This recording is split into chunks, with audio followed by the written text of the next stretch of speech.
Hello everyone, Shaurya here, and today we're gonna do a last minute video related to environmental chemistry, and we're gonna discuss about soil pollution, specifically in India. India, being an agriculture-based economy, gives high priority to agriculture, fisheries and livestock development. The surplus production is stored by governmental and non-governmental organizations for the lean season. The food loss during the storage also needs special attention. Have you ever seen the damages caused to the crops, food items by insects, rodents, weeds or crop diseases? How can we protect them? You are acquainted with some insecticides and pesticides for protection of our crops.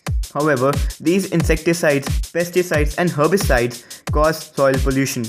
Hence, there is a need for their judicious use. Prior to World War II, many naturally occurring chemicals such as nicotine were used as pest-controlling substances for major crops in agricultural practices. During World War II, DDT was found to be of great use in the control of malaria and other insect-borne diseases. Therefore, after the war, DDT was put to use in agriculture to control the damages caused by insects, rodents, weeds and various crop diseases. However, due to adverse effects, its use has been banned in India. Pesticides are basically synthetic toxic chemicals with ecological repercussions. The repeated use of the same or similar pesticides give rise to pests that are resistant to the group of pesticides, thus making the pesticides ineffective. Therefore, as insect resistance of DDT increased, other organic toxins such as aldrin and dialdrin were introduced in the market by pesticide industry. Most of the organic toxins are water insoluble and non-biodegradable. These high persistent toxins are therefore transferred from lower trophic levels to higher trophic levels through food chain. Over the time, the concentration of toxins in higher animals reach a level which causes serious metabolic and physiological disorders. In response to high persistence of chlorinated organic toxins, a new series of less persistent or more biodegradable products called organophosphates and carbamates have been introduced in the market. But these chemicals are severe nerve toxins and hence more harmful to humans.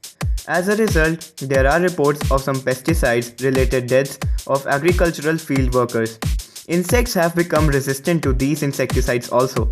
The insecticide industry is engaged in developing new groups of insecticides, but one has to think, is this the only solution of pest menace? These days, the pesticide industry has shifted its attention to herbicides such as sodium chlorate, sodium arsenate and many others. During the first half of the last century, the shift from mechanical to chemical weed control had provided the industry with flourishing economic market. But one must remember that these are also not environmental friendly. Most herbicides are toxic to mammals but are not as persistent as organochlorides. These chemicals decompose in a few months. Like organochlorides, these too become concentrated in the food web. Some herbicides cause bird defects. Studies have shown that cornfields sprayed with herbicides are more prone to insect attack and plant disease than fields that are weeded manually. Pesticides and herbicides represent only a very small portion of widespread chemical pollution. A large number of other compounds that are used regularly in chemical and industrial processes for manufacturing activities are finally released in the atmosphere in one or the other form.